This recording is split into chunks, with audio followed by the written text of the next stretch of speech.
Assalamualaikum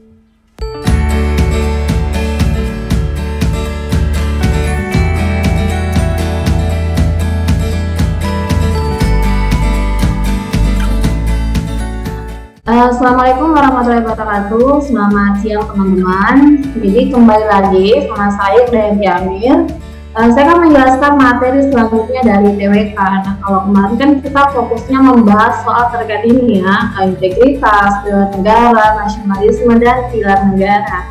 Nah, sekarang saya mau membahas khusus terkait bahasa Indonesia gitu. Nah, selanjutnya, kenapa sih soal bahasa Indonesia mesti masuk gitu dalam soal CPNS? Supaya kita mampu menggunakan bahasa Indonesia sebagai bahasa persatuan yang sangat penting kedudukannya dalam kehidupan bermasyarakat, berbangsa, dan bernegara. Jadi gitu ya teman-teman tujuan dari adanya bahasa Indonesia dalam soal CPNS tahun ini. Oke, jadi khusus hari ini kan materi bahasa Indonesia itu ini ya cukup luas ya. Cuman yang mau saya bahas hari ini tuh ini apa? Soal-soal yang sering keluar dalam soal CPNS. Jadi acuan saya itu dari tahun 2018 dan 2019 ya. Betul. Oke, selanjutnya soal yang paling sering keluar itu pertama terkait pemahaman wacana. Jadi ini membahas terkait paragraf nih. Jadi paragraf adalah bagian wacana yang mengungkapkan satu pikiran yang lengkap. Nah, proses pembuatan paragraf diawali dengan satu kalimat pokok yang selanjutnya dijabarkan oleh beberapa kalimat penjelas dan akhirnya diuji dengan kriteria keutuhan paragraf gitu. Nah, kemudian dalam sebuah paragraf, inti permasalahan terdapat pada topik utama atau pikiran utama. Kemudian, semua pembicaraan dalam paragraf terpusat pada pikiran utama.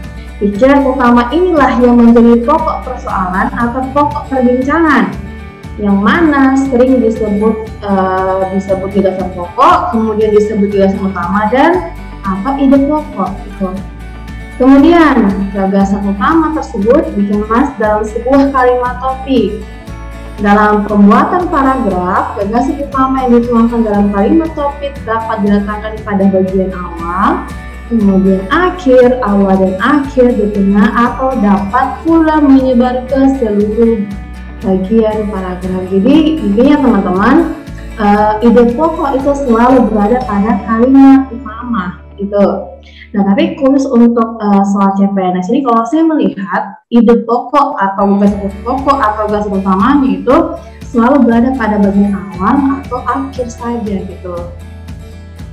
Jadi pelajari saja bagaimana menentukan kalimat pokok yang ada pada bagian awal atau akhir paragraf. Oke, selanjutnya dalam satu paragraf kan terdiri dari satu kalimat utama dan beberapa kalimat penjelas. Ini sudah dijelaskan pada slide tadi. Kemudian kalimat utamanya biasanya terletak di kalimat pertama atau kalimat terakhir gitu. Di kalimat utama ada pada kalimat utama atau kalimat terakhir dalam satu paragraf. Ini untuk soal CPNS teman-teman. Berbeda sama kalau kita bandingkan dengan soal UN, itu biasanya ada di kalimat utama, ada di kalimat pertama, ada di kalimat terakhir, ataupun ada di awal atau akhir gitu. Nanti khusus CPNS itu cuma di pertama atau di terakhir. Kemudian gagasan pokok, gagasan utama atau di pokok yang menjadi pokok persoalan atau pokok perbincangan dari sebuah paragraf terdapat pada kalimat utama. Kemudian ini juga biasa ditanyakan bagaimana kita bisa menentukan kesimpulan. Jadi selain kalimat utama yang ditanyakan atau apa ide pokok dari suatu paragraf itu, biasanya ditanyakan juga apa kesimpulan dari paragraf yang disediakan atau narasi yang disediakan gitu dalam soal. Nah, apa itu kesimpulan? Jadi kesimpulan ini ya, letaknya itu biasa ada pada akhir wacana. Kalau memang tidak ada pada akhir wacana, ya mau nggak mau kita harus baca semua bunyi dari narasi soal gitu. Jadi tapi dalam wacana tertentu kesimpulan dapat diartikan sebagai pokok atau sesuatu hal yang pasti dan benar serta mewakili seluruh wacana. Jadinya teman-teman, kesimpulan itu merupakan ide pokok yang mewakili seluruh wacana. Jadi ide pokok dari seluruh wacana gitu. Itu kalau kesimpulan. Oke, selanjutnya kita masuk ke contoh soal. Jadi untuk soal bahasa Indonesia itu usahakan baca dulu soalnya ya. Kalian baca dulu soalnya, kemudian kalau memang kalian tahu triknya ya bisa langsung diselesaikan. Tapi kalau tidak tahu, yang mau nggak mau kalian harus baca dari awal paragraf sampai akhir paragraf gitu. Nah, ini untuk mencari ide pokok, saya kasih tips.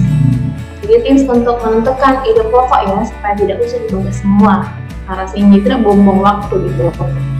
Nah, kalian harus menentukan dulu apa kalimat utamanya dari paragraf ini, gitu. Nah, kalimat utamanya itu biasanya berada di awal, berada di belakang, atau dia sifatnya campuran, ada di awal dan belakang, gitu. Ingat tadi sudah saya bilang kalau khusus soal CPNS itu dia biasanya cuma ada di awal atau belakang atau di akhir ya, gitu. Nah, bagaimana kita bisa mengetahui kalau kalimat utamanya itu ada di awal paragraf? Ya, kalian harus melihat dulu atau baca dulu kalimat kedua. Apabila di kalimat kedua terdapat repetisi, ini repetisi sama halnya pengulangan. Jadi pengulangan ya. Jadi kalau misalkan ada pengulangan kata di kalimat kedua dari kalimat pertama, artinya kalimat utamanya ada di awal paragraf atau di kalimat pertama gitu. Kemudian ada kata rujukan, intinya kalau kalian menemukan pada kalimat kedua itu ada kata ini, ada kata itu, ada kata tersebut, maka kalimat utamanya juga pasti ada di awal. Kemudian kalau misalkan kalian menemukan kata ganti orang pada kalimat kedua, iya, mereka, atau nya, artinya kalimat utamanya itu ada di awal. Itu. Kalau misalkan ternyata kalian tidak menemukan ada repetisi, ada ini atau itu, atau tersebut, atau iya, mereka, atau nya pada kalimat kedua, coba kalian cek pada akhir paragraf di belakangnya. Kalau misalkan pada paragraf akhir atau kalimat akhir itu ada kata-kata yang ini ya, yang terdapat simpulan konjungsi antar kalimat, yaitu ada kata oki, ini oki oleh karena itu, atau ada kata osi itu oleh sebab itu, atau ada kata dede dengan demikian. Artinya kalimat utamanya ada di akhir paragraf gitu, atau di kalimat terakhir. Atau kalau misalkan tidak ada kata oki, osi, dede, kalian coba cari simpulan penegasan. Simpulan penegasan itu ada kata jadi, ada kata bahkan. Kalau kalian menemukan dua kata ini, salah satu dari dua kata ini, artinya kalimat utamanya itu sudah secara otomatis ada pada paragraf terakhir gitu. Nah, kalau misalkan kalian sudah menemukan kalimat utamanya, ya kalian sisa menentukan ini kira-kira ide pokoknya seperti apa gitu, atau apa gitu. Kalau misalkan ini ide pokok tidak, biasanya dia bentuknya itu dijelaskan secara eksplisit, dijelaskan juga secara implisit. Kalau eksplisit itu artinya dia dijelaskan secara tersurat gitu, atau kita dari langsung kata-katanya tertuang gitu. Kalau implisit itu artinya dia dijelaskan secara tersirat gitu ide pokoknya. Nah, kurang lebih seperti itu ya teman-teman. Oke, kita kembali ke soal. Pertanyaannya kan ide pokok paragraf tersebut adalah. Nah, ini kita cek dulu pada kalimat keduanya untuk menentukan apakah kalimat utamanya itu ada di awal atau tidak gitu. Oke. Laporan yang ditulis dalam situs pemerintah lokal menyebutkan tanah longsor itu. Oke, kita sudah menemukan di sini kata rujukan. Kemudian telah mengubur setidaknya 16 rumah di Desa Gaupau, Provinsi Yunnan. Kemudian kita kembali ke kalimat pertama. Wilayah Barat Cina mengalami musibah tanah longsor. Oke, ada kalimat repetisi juga ini, tanah longsor gitu. Nah, kurang lebih seperti itu ya. Ternyata ada kalimat repetisi, ada juga kalimat rujukan. Jadi sudah secara otomatis, artinya kalimat utamanya ada pada awal paragraf atau kalimat pertama. Di sini nih kita menemukan ide pokoknya. Nah, wilayah Barat Cina mengalami musibah tanah longsor. Kita lihat opsi yang ada. A. Situs pemerintah Cina. Ini kurang tepat ya kalau kita kaitkan dengan kalimat pertama di atas.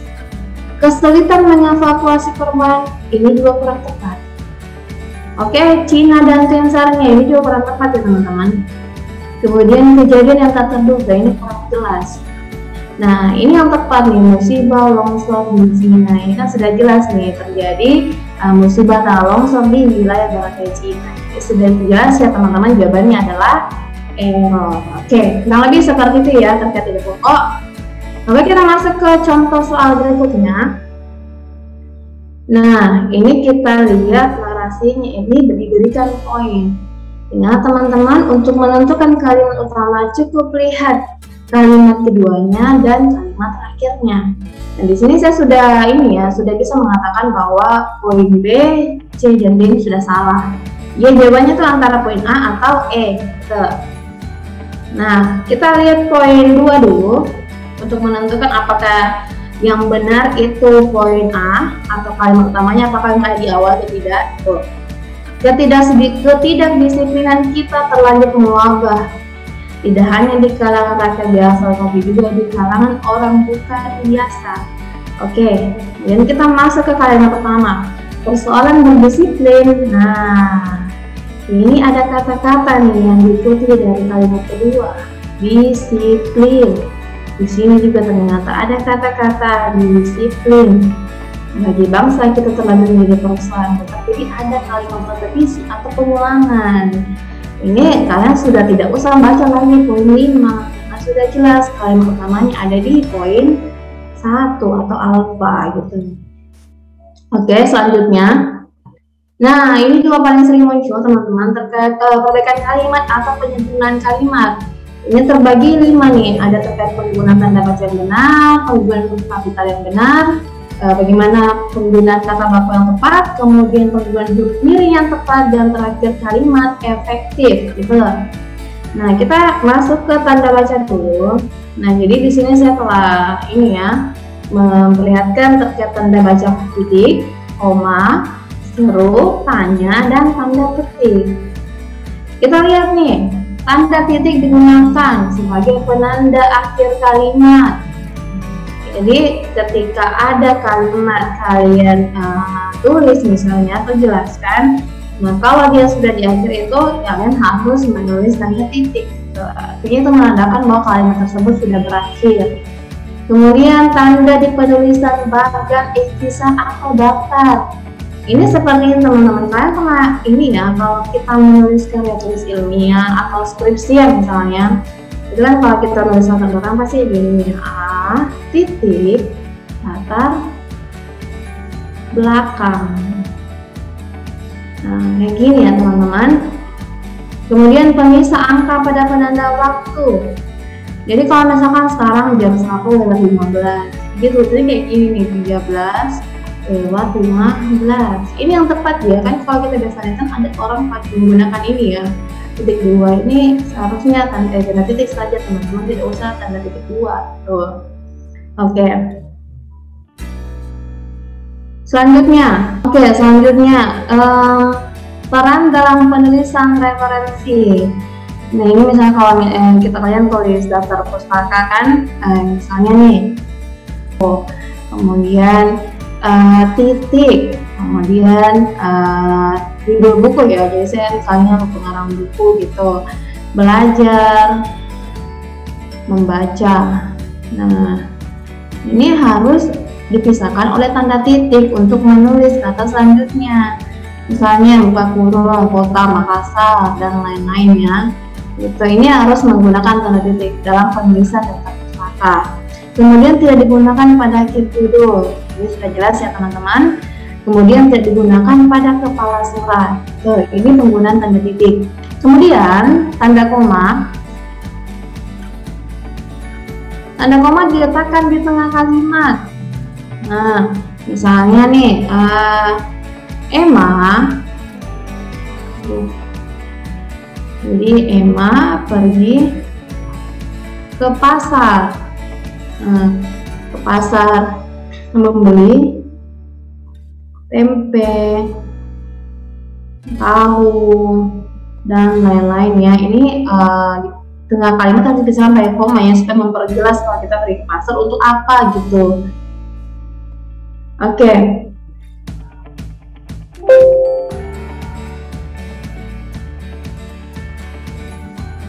Bisa hapus dulu.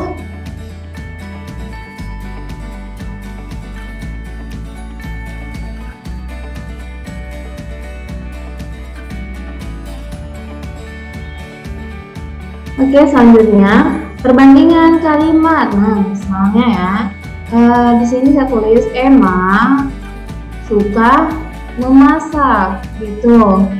Nah, koma tetapi. Jadi kalau misal ada kata tetapi, ada kata seperti, ada kata namun, atau ada kata melainkan, ini harus diawali terlebih dahulu pakai tanda koma, gitu. Misalnya Emma suka masak, koma, tetapi tidak suka cuci piring, gitu. Nih, suka cupir ya. Nah, kemudian memisahkan anak kalimat dengan induk kalimat.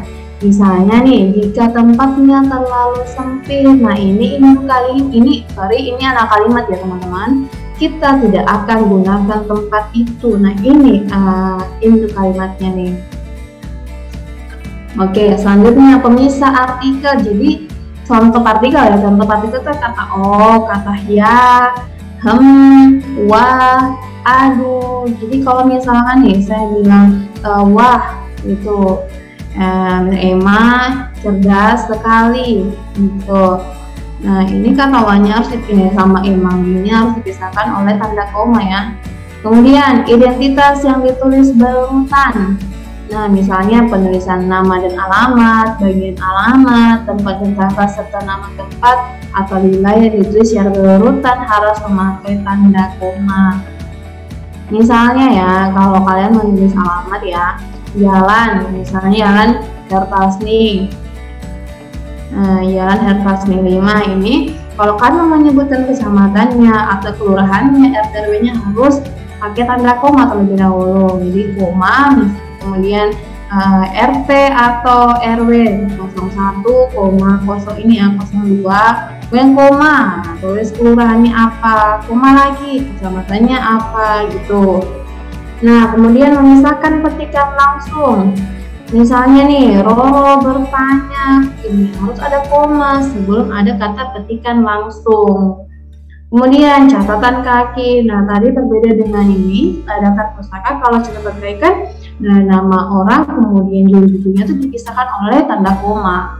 Nah, kemudian penulisan daftar pustaka ini maksudnya ketika ini ya, seseorang memiliki nama itu dengan jumlah 2 suku kata, itu kan nama belakangnya terlebih dahulu kemudian dipisahkan oleh koma, kemudian nama depannya gitu. Kemudian penulisan bilangan. Nah, misalnya nih kalian mau menulis 3,54, IP kalian 3,54, ya, ini harus pakai koma bukan titik ya. Kemudian penulisan gelar. Nah, misalnya nih Emma gitu, Emma, SH, kemudian titik, koma, ini koma ya, soalnya ini koma, kemudian gelar kedua gitu. Ini harus pakai koma untuk memisahkan antara gelar satu dan gelar lain, dan antara gelar dengan nama. Nah, kemudian tanda koma tidak digunakan untuk pemisahan petikan langsung. Jadi kalau misalkan kalau seperti ini kan Roro bertanya itu komando petikan langsung nih. Kalau misalkan tanya di yang ada di belakang ini tidak usah menggunakan koma, langsung saja tanya Devi gitu ya. Nah, kemudian tanda seru cuma digunakan pada 2 hal. Jadi tanda seru digunakan untuk kalimat cerita dan menunjukkan ekspresi terkejut atau kaget.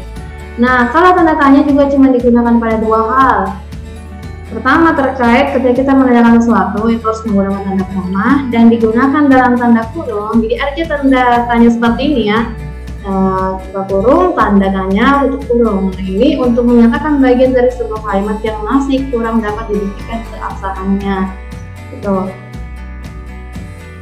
Nah, selanjutnya tanda petik. Jadi petikan langsung ini biasanya digunakan ketika seperti ini ya. Misalnya nih pasal 36 Undang-Undang Dasar berbunyi. Nah, apa bunyinya itu harus menggunakan tanda petik bahwa bahasa Indonesia ialah bahasa Indonesia. Sama aja kayak gini teman-teman. Nih, koma, tanda seru, apa yang ditanyakan terus di sini. Ini harus pakai tanda petik ya untuk memperjelas apa yang ditanyakan. Nah, samanya ini untuk memperjelas apa isi dari pasal 36 itu, makanya harus menggunakan tanda petik 2 ya. Nah, kemudian penutup kalimat. Nah, dipakai sebagai tanda baca ungkapan yang dipakai dengan arti khusus pada ujung atau bagian kalimat. Jadi misalnya nih, T yang mau di highlight atau digarisbawahi terkait Teddy itu, sikap atau sifat dari Teddy itu, ini harus menggunakan tanda petik untuk memperjelas bahwa Teddy ini adalah seorang pengacau. Teddy sering menjadi pengacau dalam setiap kegiatan tim di tempatnya bekerja. Kemudian, tanda petik 2 untuk mengapit istilah ilmiah. Dalam istilah asing, keadaan semacam ini yang disebut sebagai jet lag. Ini istilah asing misalnya. Kemudian untuk mengapit judul, misalnya nih karangan Dian Rahmali. Jadi apa judul karangannya itu harus menggunakan tanda petik 2. Ini, oke. Selanjutnya penggunaan huruf kapital. Nah, huruf kapital yang pertama digunakan sebagai huruf pertama awal kalimat dan awal kalimat ketika langsung. Nah, misalnya nih, dia membaca buku, ini kan awal kalimat nih, ini huruf kata dia ini huruf pertamanya harus menggunakan huruf kapital.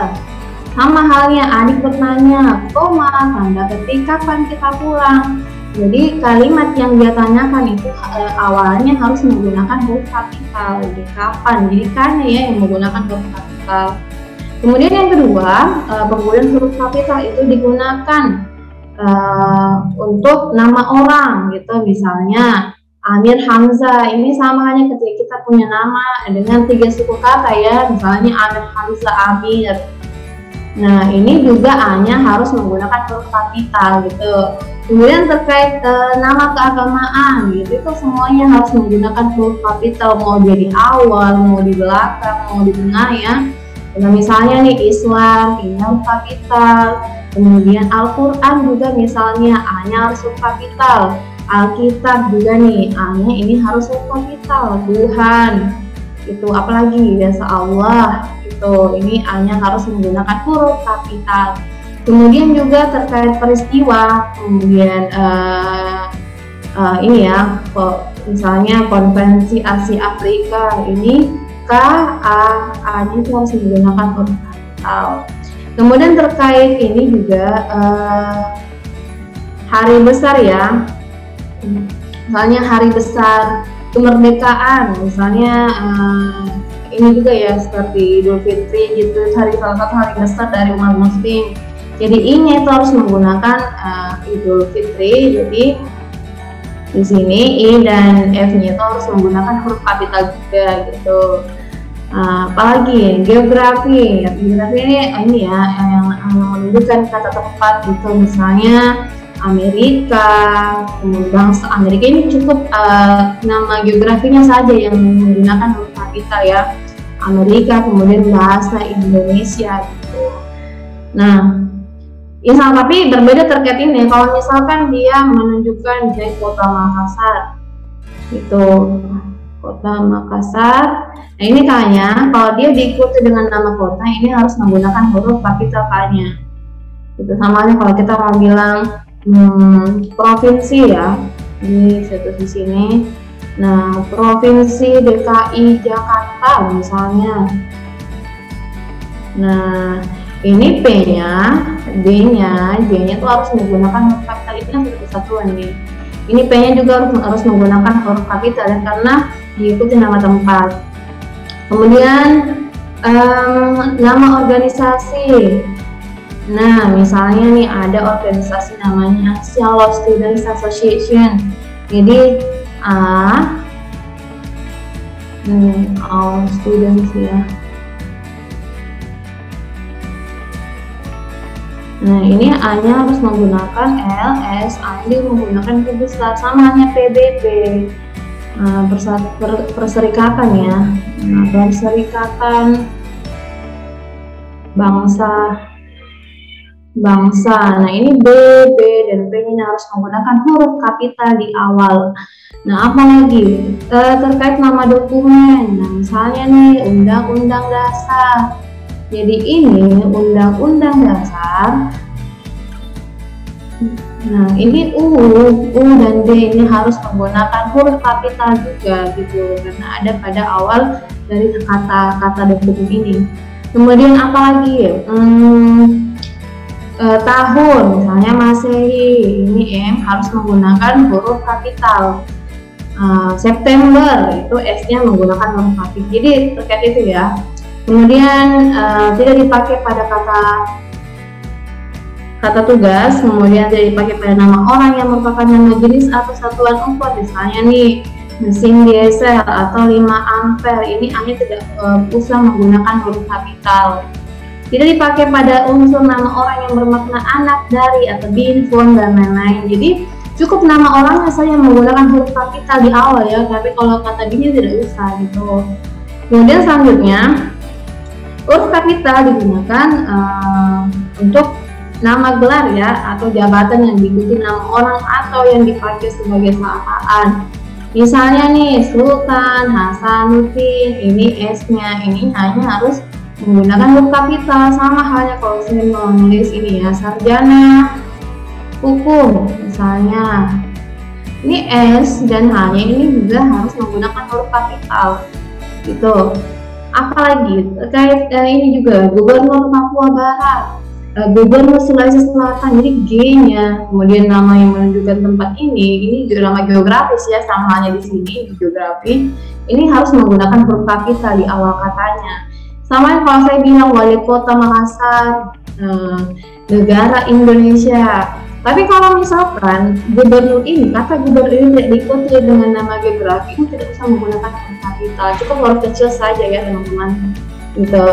Kemudian kalau kita menulis atau mengucapkan selamat pagi dokter gitu, selamat pagi koma dokter, ini D-nya. Nah, ini harus menggunakan huruf kapital. Sama kalau kita bilang selamat pagi Pak, ini Pak-nya atau Ibu gitu, Ibu. Apalagi kakak gitu, ini K, I, P-nya harus menggunakan huruf kapital gitu. Kemudian huruf pertama kata penyapaan atau pengacauan termasuk kata Anda. Apa yang Anda lakukan? Apa yang kita lakukan gitu. Ini kan nama ini, nama kata ganti orangnya. Jadi nama kata ganti orang itu harus menggunakan huruf kapital juga. Kemudian huruf pertama unsur singkatan gelar, di dokter, UDM, ST, MD, CISA gitu. Misalnya juga kayak gini ya, Irdayanti. Ini Irdayanti, koma, kemudian S titik H, kemudian M titik K N. Nah, kenapa ini N tidak menggunakan huruf kapital? Karena K sama N ini merupakan satu kesatuan kata gitu. Jadi cukup huruf K saja karena ini ada pada awal kata yang menggunakan huruf kapital gitu. Jadi kurang lebih seperti itu ya teman-teman, penggunaan huruf kapital. Selanjutnya ini penggunaan kata baku ini sebenarnya banyak ya, banyak istilah yang harus kalian baca lebih lanjut selain dari yang saya paparkan ini. Nah misalnya nih kata baku dari apotek ya, kita kan sering bilang apotek tuh, padahal yang paling tepat itu kata apotek. Kemudian kita selalu bilang atlet, Grecia Poli adalah atlet yang berasal dari Indonesia, harusnya kita bilang atlet gitu. Kemudian kata baku dari atmosfer itu atmosfer, kata baku dari berpikir itu berpikir. Kemudian kata baku dari bus itu bus. Kemudian kata baku dari deterjen ini detergen harusnya. Kemudian kata baku dari rezeki itu rezeki, ya harusnya kita bilang rezeki bukan rezeki gitu. Ini juga pada luar sak. Kemudian ini juga ini burung kakak tua. Ini burung kakak tua ini tidak pakai spasi di sini ya kata bakunya. Jadi kalau kalian mau menulis kakak tua, burung kakak tua itu harusnya seperti ini. Nah, kemudian kualitas ini kita juga selalu mengatakan komplit, padahal kata bakunya itu komplit gitu. Ini yang paling banyak salah saya lihat teman-teman. Kebanyakan orang itu taunya malah praktek, padahal kata bakunya itu malah praktik yang tepat, bukan malah praktek.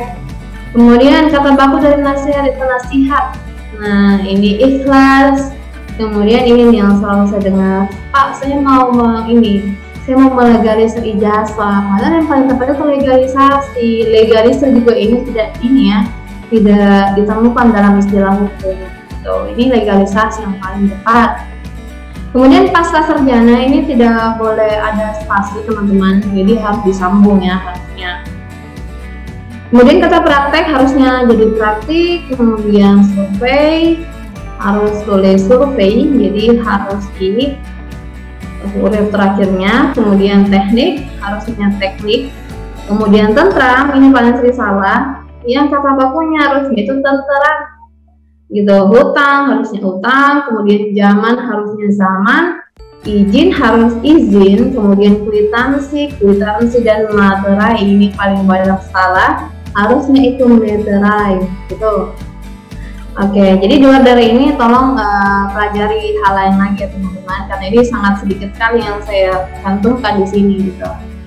Nah, selanjutnya penulisan huruf miring. Jadi huruf miring cuma digunakan pada 3 hal.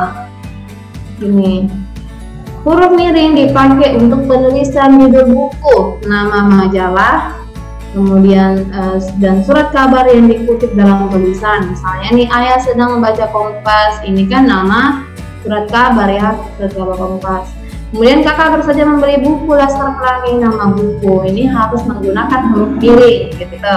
Kemudian yang kedua, huruf miring dipakai untuk menegaskan huruf bagi kata atau kelompok kata. Misalnya, buatlah kalimat dengan berlepas tangan. Nah, ini yang mau ditegaskan atau mau yang di-highlight ini harus menggunakan huruf miring gitu. Kemudian yang ketiga, huruf miring dipakai untuk penulisan nama-nama ilmiah atau ungkapan asing kecuali yang telah disesuaikan dengan ejaannya. Nah, misalnya nih, sebaiknya kita menggunakan kata kudapan untuk kata snack. Nah, ini sudah disesuaikan ya dengan ejaan. Kemudian nama ilmiah buah manggis, ini kan nama ini nama ilmiah, jadi harus menggunakan huruf miring gitu. Zat kimia magostama. Oke, selanjutnya penggunaan kalimat efektif. Nah, apa itu kalimat efektif? Kalimat yang dapat mengungkapkan gagasan pemakainya secara tepat dan dapat dipahami oleh pendengar atau pembaca secara tepat pula. Nah, ini yang memiliki kaidah nih. Jadi yang pertama, kalimat efektif itu mengandung unsur-unsur penting ada dalam kalimat.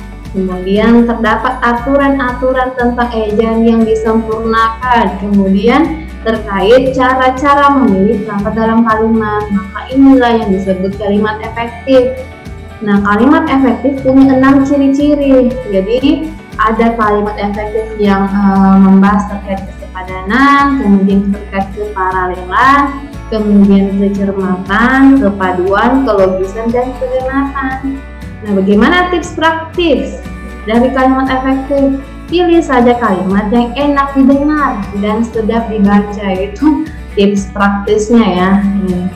Tapi ini cuma praktis ya teman-teman, kalian harus juga mengerjakan secara teori gitu, karena itu yang lebih tepat.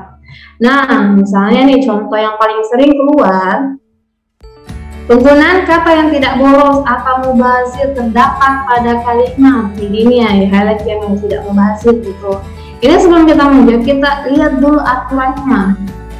Jadi untuk menemukan kata yang tidak boros atau ini kalimat efektif ya dalam arti yang memiliki ciri-ciri kehematan, kita harus melihat 3 aturan ini. Nah, aturan pertama, hindari kesinoniman dalam satu kalimat. Nah, misalnya warga membersihkan selokan agar supaya tidak banjir. Ini sudah terlihat ya teman-teman. Kata agar dan supaya ini kan sebenarnya memiliki makna yang sama. Itu jadi cukup gunakan satu kata saja, bisa agar saja atau supaya saja. Sehingga yang efektif itu seharusnya sebenarnya warga membersihkan selokan agar tidak banjir gitu. Jadi hindari kesinonimannya apa yang kata yang memiliki makna yang sama dalam satu kalimat. Kemudian yang kedua, hindari penjamakan kata-kata yang sudah berbentuk jamak. Nih, misalnya nih, masih banyak hal-hal yang harus dibahas. Ini kata banyak sudah jamak, hal-hal juga sudah jamak, jadi tidak efektif. Nah, harusnya kita tulis gini saja nih, masih banyak hal yang harus dibahas. Jadi cuman kata banyak ini yang jamak. Nah, yang ketiga, hindari pemakaian superordinate atau hipernim pada hiponim kata. Ini superordinate ini kata yang memiliki banyak jenis. Nah, misalnya ya, warna, hewan juga masuk. Apalagi tumbuh atau bunga ya, ini bunga. Ini superordinate. Kemudian hiponim kata. Nah, ini hiponim kata misalnya dari warna itu merah, jingga, kuning, hijau, biru gitu. Kemudian hiponim kata dari hewan, rusa, babi, kambing gitu.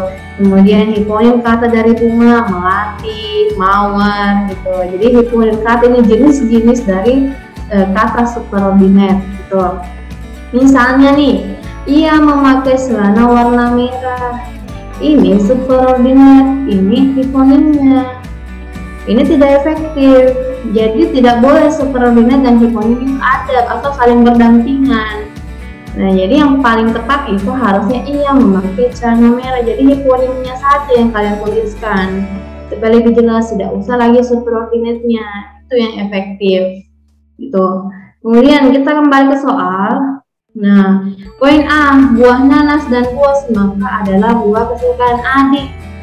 Nah, ini sudah jelas, ini melanggar poin 3. Nah, ini ada superordinate, ini ada hiponim. Sama halnya ini superordinate, ini hiponim. Jadi superordinate dan hiponim itu tidak boleh berdampingan. Itu ini ya, melanggar aturan dari kalimat efektif. Jadi seharusnya yang paling tepat itu tulis saja nanas dan semangka adalah buah kesukaan adik. Ini buahnya tidak usah ditulis lagi gitu. Kemudian B, kita harus bekerja dengan ikhlas agar supaya hidup ini menjadi berkah. Ini sudah jelas teman-teman, melanggar aturan pertama karena ada sinonim nih. Ada dua kata yang saling bersinonim muncul dalam satu kalimat. Jadi kalau mau tepatnya itu agar ini dihapus saja atau supaya yang dihapus ya. Nah, jadi sehingga katanya itu yang paling tepat kita harus bekerja dengan ikhlas supaya hidup ini menjadi berkah. Kemudian poin C, semua pegawai-pegawai baru berkumpul di lapangan. Ini sudah jelas melanggar aturan kedua. Nah, kenapa? Karena ada bentuk jamak yang dijelaskan dua kali ya dalam kalimat. Ini sudah jamak, pegawai-pegawai juga sudah jamak. Jadi kalau mau efektifnya itu pegawainya dihapus saja. Jadi cukup satu kata pegawai yang ada dalam kalimat gitu. Kemudian mulai sejak dari pagi dia hanya termenung saja. Nah, ini melanggar aturan pertama karena ada dua kata yang bersinonim muncul dalam satu kalimat, mulai dan sejak. Jadi kalau mau efektif itu mulainya yang dihapus atau sejaknya saja yang dihapus. Misalnya nih, mulainya yang saya hapus. Jadi kalimat efektif dari poin D ini sejak dari pagi dia hanya termenung saja. Nah, kemudian poin E kita lihat Andi pergi berwisata sekaligus berbelanja oleh-oleh. Nah, kalau kita lihat kalimat ini sudah jelas tidak melanggar ya baik aturan 1, 2, dan 3 dalam aturan kehematan ya dalam kalimat efektif gitu. Jadi yang paling tepat atau yang tidak membahas ini adalah poin error. Oke, selanjutnya. Nah, biasa juga muncul nih kita dikasih ini ya, kita dikasih satu paragraf atau narasi, kemudian kita disuruh untuk menentukan narasi di atas itu apa paragraf di atas itu merupakan jenis paragraf apa gitu. Jadi jenis paragraf ada 5. Yang pertama jenis paragraf naratif. Jadi naratif ini adalah paragraf yang bersifat cerita suatu kejadian atau peristiwa yang disajikan secara urut atau runtut. Jadi ini bersifat cerita suatu kejadian atau peristiwa ya secara urut. Kemudian deskriptif, paragraf yang memaparkan suatu objek secara rinci dan dilengkapi ilustrasi yang membuat pembaca seolah melihat, mendengar, dan mengamati objek yang sedang dibicarakan. Nah, ini yang harus kalian tandai ya teman-teman, yang membuat pembaca seolah melihat, mendengar, dan mengamati objek yang sedang dibicarakan. Jadi seolah-olah kita turut merasakan apa yang dirasakan oleh tokoh yang ada pada cerita tersebut gitu. Kemudian yang ketiga, paragraf argumentatif. Nah, paragraf yang berisi kalimat-kalimat untuk menguatkan suatu pendapat. Jadi kalimat-kalimat untuk menguatkan suatu pendapat biasa digunakan dalam debat dan juga pada suatu karya tulis. Jadi ini menguatkan ya. Ini maksudnya ini sudah ada fakta yang terjadi di lapangan, kemudian kita mengemukakan pendapat dari fakta itu gitu. Kita menguatkan dari fakta yang sudah kita lihat di lapangan secara langsung. Itu maksudnya argumentatif. Nah, opini, kalau opini, paragraf yang topiknya ialah pendapat seseorang dan bersifat subjektif. Kemudian masih belum tentu kebenarannya. Ini kalau opini. Kemudian yang terakhir, paragraf eksposisi. Nah, paragraf yang menggambarkan suatu objek secara jelas atau terperinci. Tujuannya untuk memberikan penjelasan bagi pembaca tentang sebuah informasi. Jadi ini yang paling kalian harus highlight teman-teman, suatu objek ya secara jelas atau terperinci gitu. Oke, kita masuk ke contoh. Nah, kita baca dulu. Saat itu saya tinggal di Bogor. Saya memiliki seorang teman baik meski jangka waktu pertemuan kami tidak lama karena saya kemudian pindah ke Bandung. Saat pertama berkenalan, dia bekerja sebagai sopir taksi di Jakarta. Setiap akhir pekan, ia pulang ke Bogor. Pada akhir pekan itulah saya sering bertemu dengannya dalam sebuah pengajian. Cukup sering ia membawa oleh-oleh dari Jakarta dan sering dimakan pada saat pengajian. Jadi ini kalau kita baca paragrafnya, dia bersifat cerita ya terkait suatu peristiwa atau kejadian secara urut. Jadi dia sendiri tinggal di Bogor, kemudian apa yang dia lakukan di Bogor gitu. Kemudian dia pindah ke Bandung dan ini ya lain-lain gitu. Ini sudah jelas paragraf naratif. Oke, selanjutnya, malam ini indah sekali di langit, bintang-bintang berkelap-kelip, hawa dingin menusuk kulit. Sesekali terdengar suara jungkrik burung malam dan kelelawar mengusik sepinya malam, angin berhembus pelan dan tenang. Ini jangkrik harusnya ya teman-teman. Nah ini ketika saya membaca ini seolah saya merasakan juga apa yang dirasakan oleh tokoh. Nah ini sudah jelas teman-teman, paragraf deskriptif. Oke. Selanjutnya, lingkungan di Kelurahan Parangtritis ini begitu kotor. Ini dia melihat secara langsung.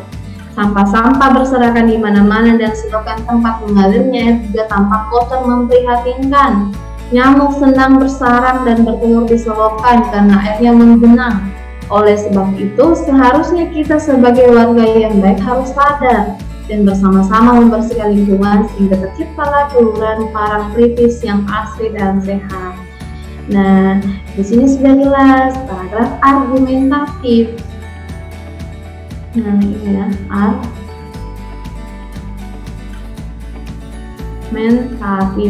Nah, kenapa saya ada argumentatif? Karena dia di sini mengungkapkan pendapat nih. Seharusnya kita sebagai warga yang baik harus sadar ini pendapatnya, pendapat dari apa yang dia lihat, apa fakta yang dia lihat langsung. Bahwa kelurahan ini kotor, sampah-sampah berada di mana-mana, selokan melihat juga tampak kotor memprihatinkan gitu. Kemudian selanjutnya paragraf titik-titik. Nah, menurut Alex Sudrajat, Jokowi adalah presiden yang sangat sederhana. Dia juga menambahkan bahwa Jokowi sangatlah ramah dan tidak suka dengan hal yang berbau mewah. Dengan pesanannya, Jokowi berhasil merebut hati para pemilih yang kebanyakan merupakan ibu-ibu. Mereka jatuh cinta dengan kesederhanaan dan kepolosan yang ada pada sosok Jokowi. Meskipun ramah dan sederhana, Jokowi merupakan pemimpin yang cukup tegas. Jadi ini pendapat dari orang ketiga atau pihak lain ya. Jadi pendapat pihak lain.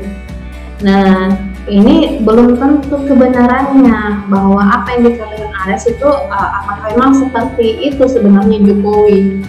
Jadi perlu dibuktikan dulu kebenarannya ya. Nah, ini masuk paragraf opini. Oke, selanjutnya ozon terapi. adalah pengobatan suatu penyakit dengan cara memasukkan oksigen murni dan ozon energi tinggi ke dalam tubuh melalui darah.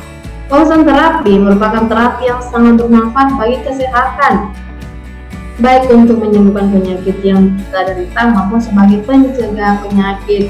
Jadi ozon terapi ini objeknya yang dijelaskan dalam sebuah paragraf ini nih. Dijelaskan nih apa itu ozon terapi, kemudian apa manfaatnya, itu. Jadi dia menjelaskan secara terperinci terkait ozon terapi. Nah ini namanya paragraf eksposisi, gitu. Oke, selanjutnya yang paling sering muncul itu menentukan nilai kehidupan pada suatu paragraf. Ini sebenarnya nilai kehidupan pada suatu paragraf itu ada 12. Tapi saya cuma memasukkan 5 ya, karena 5 ini yang paling sering muncul. Nah, kemudian nilai kehidupan pertama adalah nilai moral. Nah, nilai moral adalah nilai dalam cerpen atau novel yang berhubungan dengan perangai, budi pekerti, atau tingkah laku manusia terhadap sesamanya. Biasanya nilai ini dapat diketahui melalui deskripsi tokoh, hubungan antar tokoh, dialog, dan lain-lain. Jadi dalam soal carilah yang berhubungan dengan perangai, budi pekerti, atau tingkah laku dari tokoh ya yang ada dalam narasi yang ada pada soal gitu. Itu tipsnya untuk mencari nilai moral. Kemudian contohnya nih, awalnya aku mau berteman dengan siapa saja, namun selama kelebihanku, aku mulai memilih teman yang bisa dekat denganku. Apalagi dengan otakku yang pandai, semakin baik teman yang menyukaiku. Maka aku pun mulai memilih teman dari golongan menengah ke atas. Aku tidak lagi mau berteman dengan anak yang setara padaku. Oke, ini kutipan cerpen Penyesalanku karya Dian Indria A. Pada kutipan cerpen di atas terdapat nilai moral yang diambil. Nilai moral tersebut adalah aku yang berotak pandai dan hanya ingin berteman dari golongan menengah ke atas, menggambarkan kesombongan yang merupakan sifat buruk. Jadi ini perangai atau tingkah laku ya dari tokoh yang dijelaskan pada narasi ini. Nah, berarti ini nilai moralnya gitu. Oke, selanjutnya nilai sosial. Nah, nilai sosial adalah nilai dalam cerpen atau novel yang berhubungan dengan masalah sosial dan hubungan manusia dengan masyarakat atau interaksi sosial antar manusia. Biasanya nilai ini dapat diketahui dengan penggambaran hubungan antar tokoh. Ini tipsnya, ya cari saja bagaimana interaksi antar tokoh dalam sebuah cerita ini ya yang ada nanti ditampilkan gitu dalam soal. Nah misalnya nih, dua penumpang laki-laki saat melihat Lael dan ibunya masuk berdiri memberikan tempat duduk. Terima kasih, Lael dan ibunya segera duduk. Jadi ada interaksi ya, Lael dan ibunya ini berterima kasih pada dua penumpang laki-laki ini karena memberikan Lael dan ibunya itu tempat duduk. Nah, ini merupakan kutipan novel dari Hujan karya Terelie. Nah, pada kutipan novel di atas terdapat nilai sosial yang diambil. Nilai sosial tersebut digambarkan oleh perilaku sopan santun dua penumpang laki-laki yang memberikan tempat duduknya kepada Lael dan ibunya yang baru masuk. Nah, kemudian Lael dan ibunya mengucapkan terima kasih yang menggambarkan bahwa Lael dan ibunya menghargai sopan santun kedua laki-laki itu. Jadi ini ya, ini nilai sosialnya gitu. Oke, selanjutnya nilai budaya. Nilai budaya adalah nilai dalam cerpen atau novel yang berhubungan dengan adat istiadat, kebudayaan, serta kebiasaan suatu masyarakat. Biasanya nilai ini dapat diketahui dengan penggambaran adat istiadat, bahasa dan gaya bicara tokoh yang mencerminkan bahasa tertentu dan kebiasaan yang berlaku pada tempat para tokoh. Nah ini contohnya, ya kita mau, asalkan kamu mau janji akan menerusin tari jaipong ini.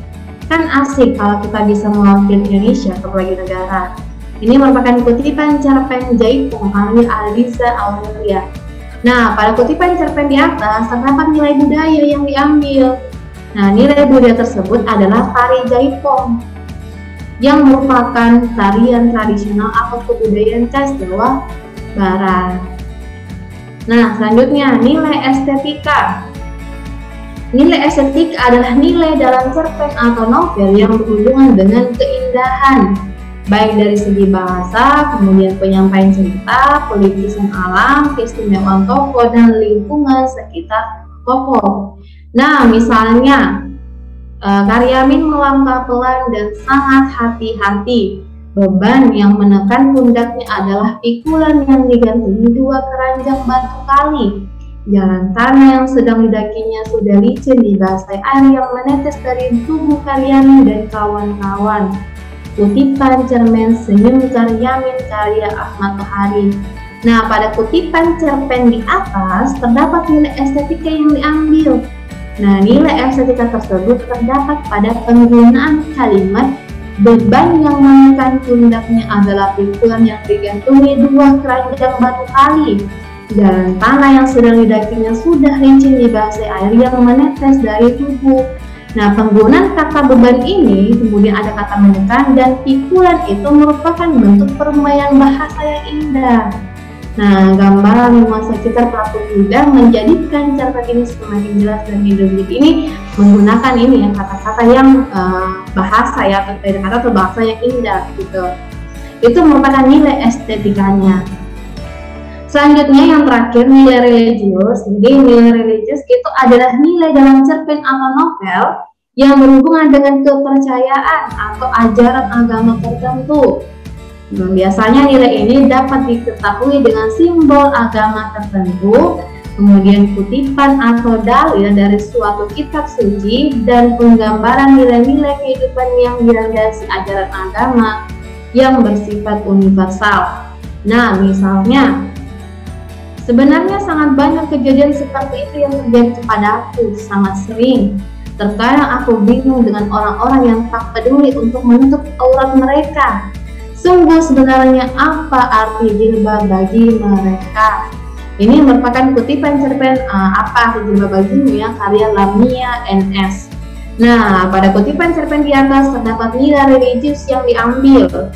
Nilai religius tersebut meliputi jilbab yang merupakan penutup aurat yang dipakai perempuan muslim untuk menutupi kepala dan leher sampai ke dada. Jadi itu nilai religiusnya teman-teman. Nah, contohnya nih, jadi kan kalau soal bahasa Indonesia itu baca dulu soalnya, baru narasinya. Nah, nilai sosial dalam kutipan tersebut adalah, oke, kita mulai baca soal. Seluruh tubuh putih wanita tinggi besar itu sudah dipenuhi keringat, langkahnya tertatih-tatih, apalagi dengan beban panci berdiameter 50 cm berisi kue gemblong dan ulti yang dijajakannya. Langkahnya makin tertatih-tatih. Itulah yang membuat Masuin atau istrinya tak pernah bisa membiarkan Masania pergi dari rumahnya tanpa membeli 5 atau 6 kue jajanannya. Pada kue-kue itu pun hanya dimakan 1-2 buah. Anak-anaknya lebih suka makan makanan lain. Kue-kue gemblong Masania dibeli hanya agar Masania senang gitu. Kita lihat poin A, pengembangan industri rumahan. Nah, ini sudah jelas salah ya teman-teman karena tidak dibahas dalam narasi gitu. Kemudian pengenalan industri rumahan itu sama halnya. Kemudian penyantunan terhadap kaum lansia, ini bisa jadi. Kemudian D, perlindungan terhadap makanan rakyat, ini tidak. Oke, kemudian E, perhatian terhadap kesehatan lansia ya, ini juga kurang tepat ya teman-teman, karena yang dibahas di sini kan ini Masania, sedangkan Masania yang dibeli oleh Pak Masudin ya dan istrinya gitu. Nah, mereka membeli karena mereka kasihan dengan Masania. Nah, ini sudah jelas teman-temannya. Ini tidak membahas terkait kesehatan dari lansia ataupun Masania sendiri. Ini kurang tepat. Nah, yang paling tepat itu Charlie, penyantun. Artinya Masania dan istrinya membantu ya kaum lansia. Jadi yang dibantu itu Masania nih. Sudah jelas Charlie. Oke, kita lihat nomor 2. Yang ditanyakan nilai moral yang terdapat pada kutipan cerpen di atas. Paling tepat ditunjukkan oleh kalimat. Nah, ini sebelum kita masuk ke narasi, nilai moral kan itu ini ya, perilaku, perangai, atau budi pekerti dari tokoh. Dari tokoh ya. Tokoh. Nah, ini tipsnya untuk mencari nilai moral, cari perilakunya atau bagaimana perangainya, budi pekertinya ya. Nah, kita lihat nomor 1. Seiring berjalannya waktu, akhirnya hari kemenangan pun tiba. Ini sudah jelas tidak menggambarkan nilai kehidupan manapun. Kemudian kita lihat 2, saat ini aku dan keluargaku bisa melaksanakan sholat Idul Fitri seperti dulu bersama warga lainnya di lapangan basket yang tak jauh dari rumah. Nah, ada ditekankan sholat Idul Fitri ini hari besar keagamaan ya, agama Islam ya. Nah, kalau ini dia menggambarkan nilai religius. Nah, jadi ini tidak menggambarkan nilai moral ya teman-teman.